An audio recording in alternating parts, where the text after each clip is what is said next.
Good morning, and thank you for joining me on the Path to Liberty. This is the Fast Friday edition of the show for November 8th, 2019.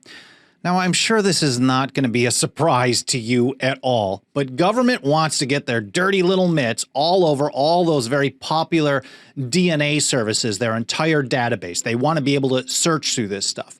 And it was reported this week that the first ever warrant to search through an entire database, a dragnet warrant, a general warrant, as the revolutionaries who separated from Britain called it, a general warrant to search through a broad range of people, over 1 million DNA profiles, the first time ever issued. And a lot of people are concerned that this sets a precedent for law enforcement at every level to do this on every one of these databases. I'm going to cover that a bit. I also want to talk about what kind of information that they can basically glean from this, and then also how it doesn't even matter if you haven't submitted your DNA, how you are also at risk due to the nature of the technology and the science behind this.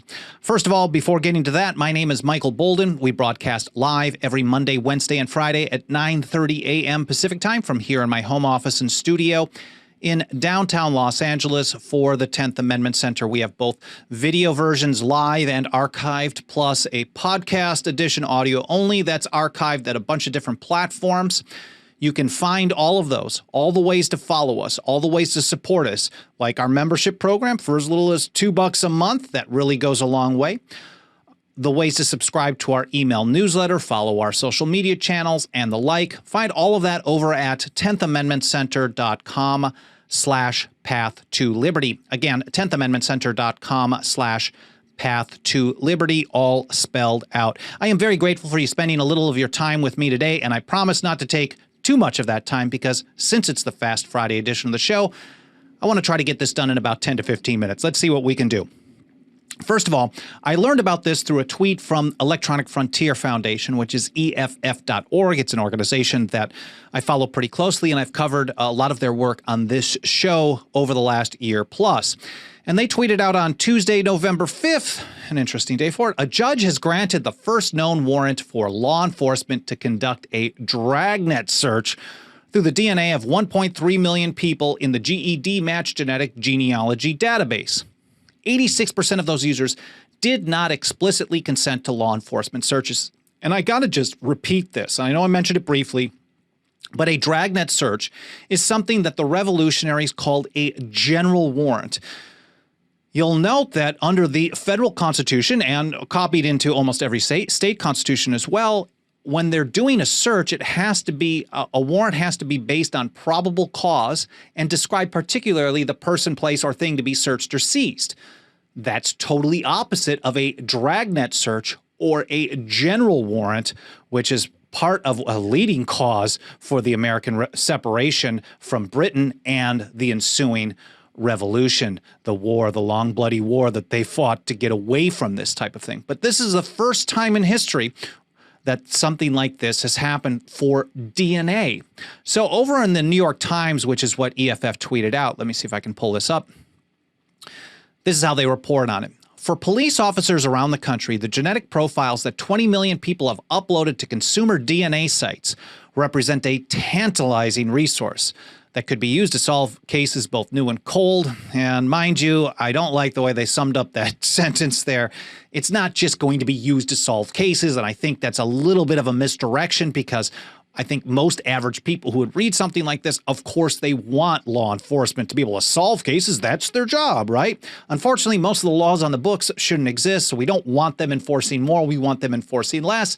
And then, of course, it also, the fact is we're talking about dragnet searches. This is really the main story here. And I think they kind of softened the blow on that one, taking kind of a pro-government stance, even though they're exposing some information. Anyways, that's its own episode, possibly on the media.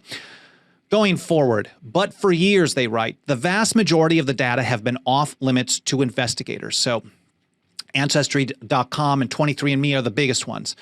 They have millions and millions of customers. They've pledged to keep the genetic info private. And then the smaller one, GED Match, they restricted access to its records earlier this year. I'll cover that a little bit more in just a moment.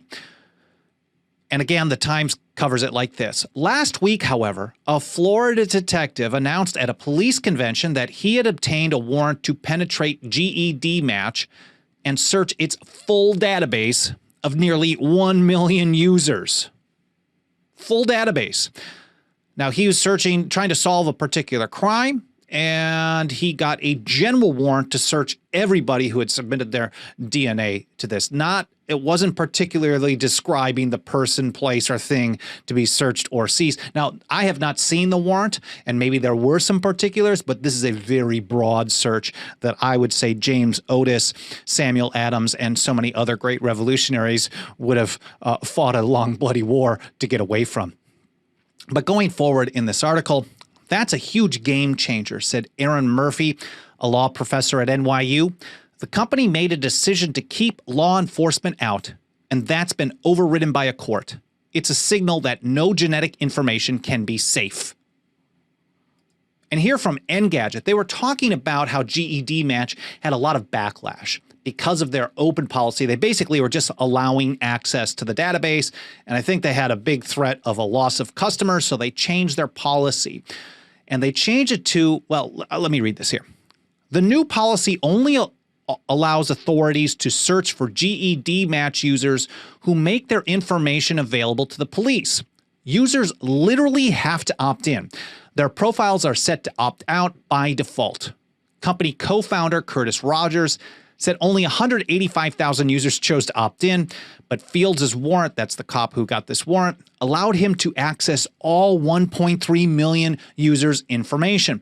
The detective said the service complied with the warrant within 24 hours, which is, I mean, that's obviously going to happen. And while, this is Engadget, not me again, and while he hasn't made an arrest yet, he has already found some leads. So he hasn't even gotten an arrest out of this, but he certainly has access to this huge database, which isn't even the biggest of the big ones. And, you know, a lot of people who do activism and court cases and things like that, they talk about test cases. They want to set a new standard with things like this.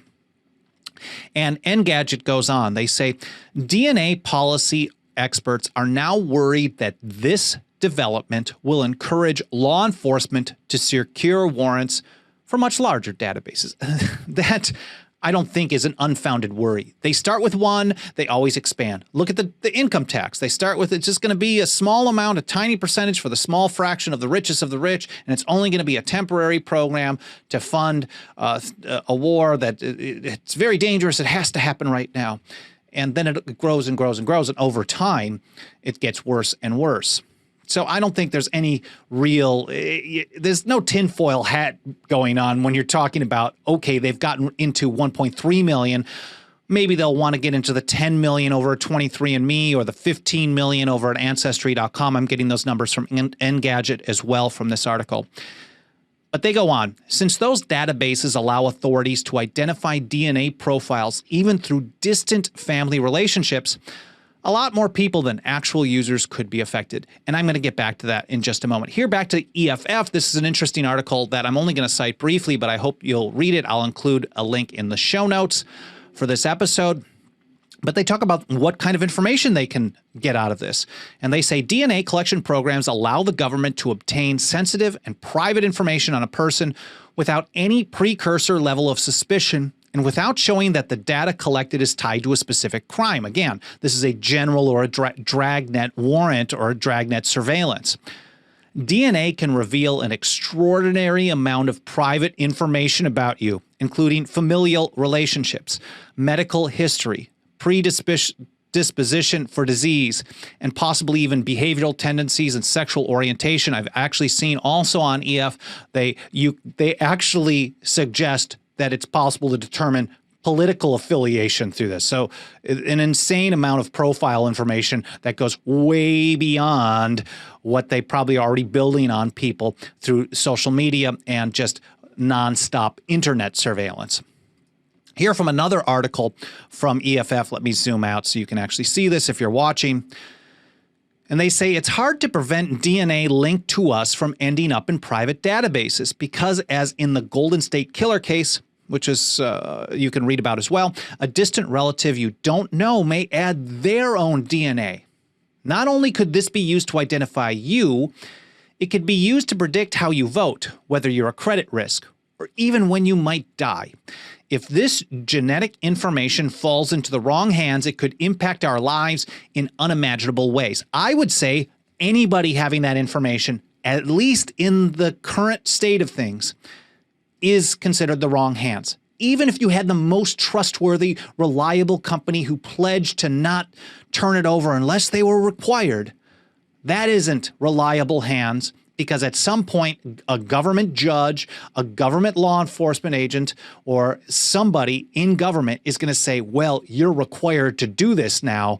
Sorry, we know you made this promise, but you made this promise that as long as you aren't required by law. And now we have a new law, or we have a new court opinion, or a new court ruling that says you have to. So I don't think any of these databases are safe at all. Over here from Sophos, which is a security company, they do a blog called Naked Security, which I think is really interesting. They say this is, again, why you don't even need to submit your own information to make it dangerous for you. They put it this way: we don't have to spit into a tube and submit it to a genealogy database to have it made public.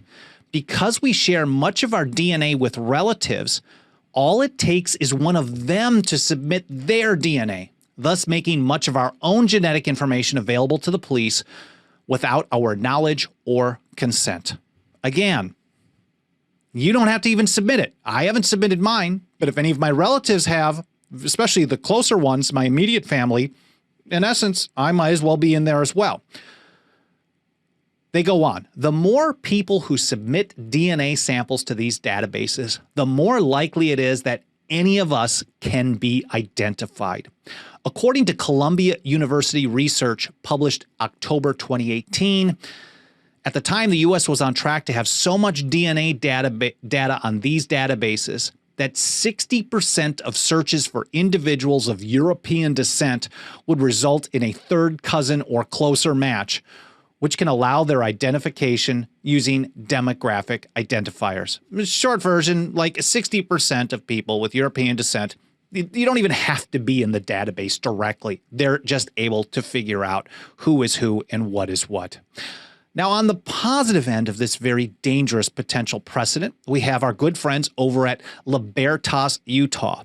Libertas Institute, they tweeted back to EFF on Tuesday, November 5th, and Libertas is run by my friend Connor Boyack. You may know his book series for kids, which are really good. He also was a volunteer for the 10th Amendment Center, running our former Utah 10th Amendment Center chapter. But Libertas, the organization he founded there, is doing incredible work. And he tweeted out, "We are working on a legal proposal to restrict this in Utah in what would apparently be the first law in the country to do so. Let's chat." So I'm not sure. I haven't messaged him yet. I know we retweeted that tweet to let people know that this is in the works and hopefully encourage people in other states to do the same. But generally what happens, it's a follow the leader. So hopefully they'll get some legislation drafted and introduced. I'd love to see what's going on. And depending on what they do, maybe we can get behind that and help spread this to other people. Anyways, I hope you guys found this interesting. I hope you enjoyed watching. More importantly, I hope you learned something. That's the most important thing of all. And, well, maybe this time, I hope you have an awesome weekend. Maybe that's the most important thing. I'm very grateful for you spending a little bit of time with me today. If you support the show, make sure to smash the like button, subscribe. If you're on YouTube, get bell notifications. On any of the podcast platforms, iTunes especially, a review is incredibly awesome. Continue leaving some comments, whether it's live or in the archive. I go back and I read through all of them. I'm not able to reply to everything, but I do read through, and I'm very interested in ideas or suggestions for future shows. You can also email me over at team@10thamendmentcenter.com. Again, team@10thamendmentcenter.com. And if you want to kick in financially, again, as little as $2 a month goes a long, long way here at the TAC. That's 10thamendmentcenter.com/members. Again, thank you for spending a little bit of your time with me today. I hope you have an awesome weekend, and we'll see you next week here at the Path to Liberty.